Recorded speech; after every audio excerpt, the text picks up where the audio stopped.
Good afternoon friends. Royal pro traders मध्ये आपलं स्वागत आहे. तर आज आहे 30/12/2025, 1:31 झालेले आहेत. तर आज आपण इंडियन मार्केटला पण केलं, फॉरेक्सला पण केलं आणि क्रिप्टोमध्ये पण तिन्ही ह्याच्यात सगळे ट्रेड केलेले आहे. तर त्याचा आपण आता अनालिसिस बघणार आहे. तर आपण एक मिनिट आपण व्हिडिओ बघतोय आपण. तर आपल्या चॅनलला सबस्क्राईब करा, लाईक करा, शेअर करा, नवीन नवीन आपल्या फ्रेंड्स आणि फॅमिलीला शेअर करा आणि आपले पूर्ण व्हिडिओ बघा आणि 100% सबस्क्राईब करा आणि पूर्ण व्हिडिओ पूर्ण शेवटपर्यंत बघा. सगळे लॉजिक सांगणार आहे, कसा ट्रेड घेतला, कुठे आपण बुक केला, कुठं स्टॉप लॉस ठेवला, सगळं पूर्ण डिटेल्स मध्ये सांगणार आहे. चला बघूयात. तर आपण पहिला गोल्डचा ट्रेड एक्सप्लेन करू. गोल्डमध्ये आता इथे आपल्याला एक एंट्री भेटलेली, इथे पण भेटलेली, पण इथे आपण घेतली नाही एवढ्या अर्ली मॉर्निंग. इथे आपल्याला एक भेटलेले 8:09 मॉर्निंगला. तर 8:09 हा कॅन्डलच्या हायला पण इथे आपण हे केले, एंटर केलेला आहे. स्टॉपलॉस आपण हा ब्ल्यू झोन आहे ना, डार्क ब्ल्यू झोन दिसत असेल तुम्हाला, त्याच्या खाली आपण हा स्टॉपलॉस लावलेला आहे. लॉजिकल स्टॉपलॉस आहे, थोडा मोठा होता स्टॉपलॉस, 76 पिप्सचा स्टॉपलॉस होता. बट ठीक आहे, कारण झोन मोठा आहे, कॅन्डल वरती आले, त्यामुळे इथे आपल्याला तो तेवढा ठेवावाच लागणार होता. आपण त्याच्या अगेन्स्ट इथे बुक केलेला आहे. ही ब्ल्यू लाईन आपण मार्क केलेली, ती का केलेली, कशासाठी केली ते पण सांगणार आहे. तर आपण त्याच्या अगेन्स्ट इथे 260 पिप्सचा आपण टार्गेट बुक केलेला आहे.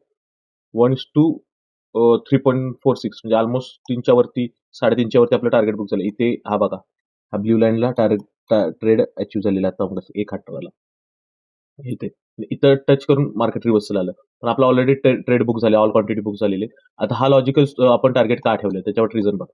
इथे एक रेजिस्टन्स होता, ह्या झोनला आपल्याला इथून रिव्हर्सल येण्याचे चान्सेस थोडे होते, म्हणून आपण इथे एक ब्ल्यू लाईन आणि लॉजिकल टार्गेट ठेवले. ब्ल्यू लाईन मार्क केले इथून इकडे. तर त्या तिथे जाऊन मार्केटनं टॅप केलं आणि रिव्हर्सल आलं. जाईल वरती, पण इथून अजून किती वरती जाईल ते आपण आता प्रेडिक्ट नाही केलेलं. पण आपला आता हा ट्रेड तर झालेला आहे. 260 पिप्स बुक केलेले आपण. आता बँक निफ्टी सांगतो. बँक निफ्टीमध्ये आपण इथे मॉर्निंगला एक ट्रेड केलंय बघा. 9:33 आपल्याला भेटलेलं आहे. 9:15ला मार्केट चालवलं, 9:30च्या आसपास आपल्याला ट्रेड भेटलेला आहे. इथे सपोर्ट झोन क्रिएट झाला, त्याच्या खाली आपण स्टॉप लॉस ठेवला. 66-67 पॉईंटचा आपला बँक निफ्टीमध्ये फ्युचरला म्हणा नाहीतर स्पॉटला म्हणा हा स्टॉप लॉस आहे. आणि आपण टार्गेट त्याच्या अगेन्स्ट किती घेतले बघा, 253.95, 254 पॉईंटचं टार्गेट घेतले ऑलमोस्ट, म्हणजे 1:3.82. चांगलं रिस्क आहे इथं बुक करण्याचं रिझन, इथे एक झोन आहे, रेजिस्टन्स झोन इथं, त्यामुळे आपण इथं बुक केल्या. हा पण छान ट्रेड झाला, मस्त मोमेंटम आली. इथून गेलं, परत रिटेस्ट केलं, परत म्हणजे इथून जर एखादी एंट्री मिस झाली तर एखादा इथे पण घेऊ शकतो, रिटेस्टला नाही तर इथं आल्यानंतर परत घेऊ शकतो. चांगली एंट्री दिली, मस्त झालं हा पण. आता निफ्टीमध्ये एक केलेला. निफ्टीमध्ये काय झालं, निफ्टीमध्ये इथे सेलिंग आलेली बघ. या कॅन्डल थोडी मोठी होती, पण स्टॉपलॉस बघितलं तर 22 पॉईंटचा स्टॉपलॉस होता, त्यामुळे इथे आपण ह्या कॅन्डलच्या लोला आपण एंटर झालो आणि ह्या झोनच्या वरती स्टॉपलॉस ठेवलाय बघा, ह्या झोनच्या वरती आणि इथं एंटर झालो. आणि त्यानंतर आपण हा टार्गेट ठेवलं. हा टार्गेट ठेवण्याचं रिझन म्हणजे हा इथून सेलिंग आल्यानंतर इथून रिव्हर्सल आलेले, तेव्हा हा लो होता आजच्या दिवसाचा. तो लॉजिकली हा इथे एक सपोर्ट झोन असतो, म्हणजे मोस्ट ऑफ इथं बायर्स बसलेले असतात, इथे बाईंगला भरपूर चान्सेस असतात, म्हणून आपण हा ट्रेड इथे क्लोज केला. ह्या कॅन्डलला इथे बघू शकता, ह्या कॅन्डलने इथे आपलं हे केलं, इथे आपण पूर्ण क्वांटिटी बुक केलं निफ्टीच्या पण. आणि त्याच्यानंतर बघू शकता इथे आपण बुक केला, त्यानंतर मार्केट इथल्या इथंच आहे, म्हणजे इथून थोडं रिव्हर्सल घेते, इथं सपोर्ट घेतोय. त्यासाठी लॉजिकली पण खूप गरजेचं असतं, कुठे टार्गेट बुक करता यावं, कुठे स्टॉपला ठेवा, हे खूप महत्वाचं असतं. हा पण मस्त झाला ट्रेड 1:3. आपले सगळे आहे ना 1:3च्या वरतीच आहेत ट्रेड, कोणताही बघा. बिटकॉइनला आपण आता ट्रेड केलेलाच नाही, बिटकॉइनची इथं भेटलेलं ट्रेड, कॅन्डल खूप मोठी होती आणि त्यामुळं टार्गेट पण मोठं होतं, पण इथं आपण केलाच नाही ट्रेड. आपल्याला 9:15 8:48 भेटलेला, पण नाही. इथेरियमचं बघू, इथेरियमला पण आपलं सेम तेच होतं इथे, म्हणून आता ह्या झोनला आपण केलेलं. ह्या झोन आहे ना, ह्या झोनला एक छोटासा ट्रेड घेतलेला बघा. ह्या कॅन्डल मोठी होती, त्यामुळे ह्या कॅन्डल आपण केलाच नाही ट्रेड, आणि स्टॉप लॉस खूप मोठा होता. आता ही सपोर्ट झोन मध्येच एक बाईंग एंट्री भेटली इथे, दिसतंय का, ह्या कॅन्डलला चांगली कॅन्डल होती, त्यामुळे ह्याच्या खालचा स्टॉप लॉस ठेवला झोनच्या खालचा, आणि आपण एक्झॅक्टली ह्या कॅन्डलमध्ये एंटर झालो आणि एक्झॅक्टली हा इथपर्यंत आपण टार्गेट एक्झॅक्टली अचीव्ह झालेलं बघा. आत्ताच ह्याच कॅन्डलला लाईव्ह मार्केटमध्ये कॅन्डल झालेले टार्गेट अचीव्ह दिसतंय इथे. आता मार्केटची मोमेंटम वाढली, आता मार्केट मूव्ह झालं.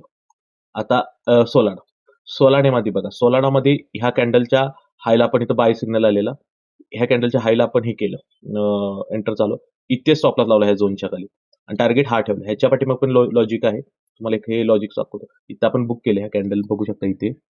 ही कॅन्डलला टॅप केलं बघा. हा कॅन्डल आपल्या टॅप केल्यानंतर एंट्री आपलं सॉरी इथं आपलं टार्गेट बुक झालेलं आहे. बघू शकता. एकच सेकंड. ह्याच्या पाठीमागे लॉजिक होता, इथे एक रेजिस्टन्स झोन होता. ह्या रेजिस्टन्स झोनचा आपण मार्क करून ठेवलेलं ब्ल्यू लाईन.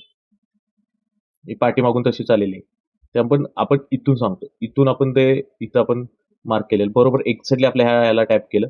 त्यानंतर मार्केट खाली आलं. परत वरती गेले. इथे परत रेजिस्टन्स घेतला. इथे परत रेजिस्टन्स घेतला.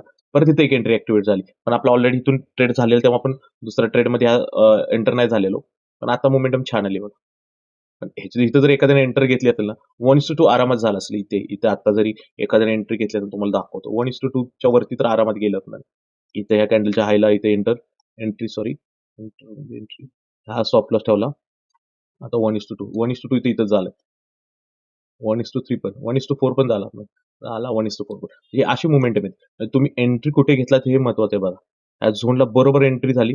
1:4 1:3 आरामात होते. त्यामुळं हे हा तर ट्रेड आपण केलेला नाही, सोडून द्या. हे ट्रेड घेतलेले आपण दाखवलं. तर हे सगळे आहेत ना ट्रेड्स. आता आपला कालचा एक आपला ट्रेड होल्ड होता बिटकॉइनचा. हां, त्याचं आपलं अनालिसिस राहिले. बिटकॉइनचा आपला हा ट्रेड कालचा आपण कालच्या व्हिडिओमध्ये पण सांगितलेला. हा ट्रेड आपण केलेला. त्याचं टार्गेट आपण खूप मोठं लावलेलं. 3,000 पॉईंटचं स्टॉप लॉस ठेवलेलं. सॉरी टार्गेट ठेवलेलं. आणि स्टॉप लॉस आपला 170 128 पॉईंटचा स्टॉप लॉस होता. एकदम छोटासा स्टॉप लॉस होता. आपण इथं 1,000 पॉईंट इथं बुक केले बघा इथून. 1,000 पॉईंट इथं बुक केले. इथं आपण हाफ क्वांटिटी बुक केलेल्या. त्यामुळं असं काय आपल्या लॉसचा विषयच नव्हता. म्हणजे हाफ क्वांटिटीवरला 1,000 पॉईंट आपण बुक केलेले. तर राहिलेल्या बाकीच्या रिमेनिंग क्वांटिटीचा स्टॉप लॉस इथंच होता. म्हणजे 47 पॉईंटचा इथं स्टॉप लॉस गेला. पण लॉसमध्ये अजिबात नाही ट्रेड गेला. कारण की आपण इथं अर्ध्या क्वांटिटी बुक केल्या, रिस्क मॅनेज केली आणि त्यामुळे आपल्याला इथं आता लॉसचा आपला काही टेन्शन नव्हता. त्यामुळे हा पण परफेक्ट प्रॉफिटेबल ट्रेड होता इथं. जरी इथून रिव्हर्सल आला, इथून आपला स्टॉप लॉस गेला, पण आपला बुक होता. त्यामुळे हे रिस्क मॅनेजमेंट खूप महत्वाचं आहे ट्रेडिंगमध्ये. कारण की ट्रेडिंगमध्ये सगळ्यात महत्वाचं काय असतं, की तुम्ही ट्रेड प्लेस केल्यानंतर स्टॉप लॉस कुठे लावताय, टार्गेट कोणतं घेताय आणि ते टार्गेट अचीव्ह होताना तुम्ही काही क्वांटिटी कुठे बुक करायचे हे तुम्हाला माहिती पाहिजे. कारण ट्रेडिंगमध्ये सगळ्यात बेसिक या गोष्टी माहिती पाहिजे. वेळच्या वेळेस प्रॉफिट्स बुक करता यायला पाहिजे. आता टार्गेट मोठं आहे म्हणून सगळ्या क्वांटिटी एवढ्या वेळ होल्ड करणं चुकीचं आहे. कारण की कधीही रिव्हर्सल येतो. आता इथे पण आपल्या इथे झाले. पण इथं ऑलरेडी आपण इथे आपल्या अर्ध्या क्वांटिटी बुक्स केलेल्या आपण इथे.